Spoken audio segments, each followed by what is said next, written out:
एक बार की बात है। एक गरीब औरत थी जिसका नाम आयशा था। वह एक छोटे से गांव में अपने माता पिता और छोटे भाई बहनों के साथ रहती थी। उसके पिता एक किसान थे, लेकिन खेत बहुत उपजाऊ नहीं था और वे अक्सर किसी तरह का गुजारा करते थे।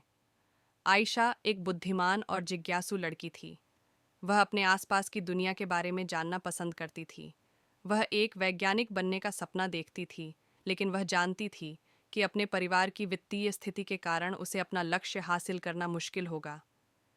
एक दिन आयशा के पिता बीमार पड़ गए। वह काम करने में असमर्थ थे और परिवार की आय और भी कम हो गई।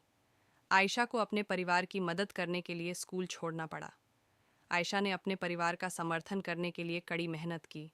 उसने घरों की सफाई और खेतों में काम करने जैसे अजीब अजीब काम किए।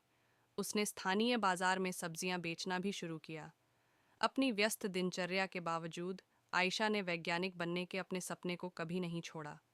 वह देर रात तक पढ़ाई करती थी और स्थानीय पुस्तकालय से किताबें उधार लेती थीं।